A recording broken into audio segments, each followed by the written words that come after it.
Watch, Jimmy Fallon debuts Jared Kushner impression on SNL while Melissa McCarthy returns as Sean Spicer. Saturday Night Live marked Easter with a bang, Jimmy Fallon as a mute Jared Kushner, the return and subsequent elimination of Steve Bannon as the Grim Reaper and Melissa McCarthy as Sean Spicer dressed as the Easter Bunny. The opening sequence saw Alec Baldwin reprise his role as U.S. President Donald Trump with Beck Bennett's Vice President Mike Pence. After a few jokes about Trump's excessive retreats at Mar-a-Lago, Baldwin addressed the behind-the-scenes feud between Chief White House strategist Steve Bannon, played on the show by the Grim Reaper, and his son-in-law and senior advisor Jared Kushner, played by a mute Jimmy Fallon. Fallon arrives in a pair of khakis and bulletproof vest emblazoned with his name after the real Kushner was pictured in a near-identical outfit at a military base in Iraq earlier this month. The on-screen Bannon and Kushner engage in an America's Next Top Model style elimination round between the two.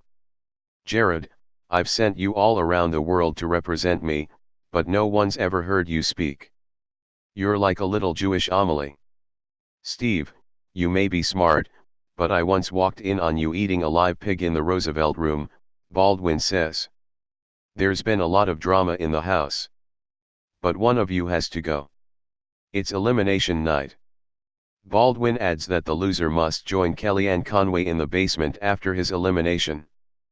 But don't worry, your journey doesn't end tonight because you'll get to come back and decide if I go to prison. After eventually choosing a still silent Fallon and showing him to his desk in the Oval Office, he adds, Jared, you're such an inspiration. You showed everybody that if you were born rich and married my daughter, you can do anything you want, just fix everything, okay.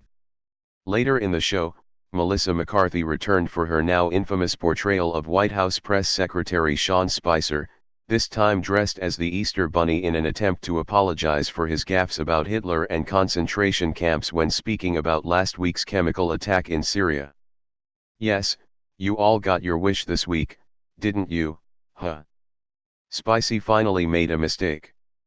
As you all know, President Trump recently bombed Syria while eating the most beautiful piece of chocolate cake America has ever laid eyes on. That's a fact. I know they're not really called Holocaust centers. Duh. I know that. I'm aware. I clearly meant to say concentration clubs. It wasn't the only topical controversy she took aim at, adding, I am sensitive to the fact that they were sent there on trains. But, hey, at least they didn't have to fly United, am I right? That one just jumped right out of my mouth.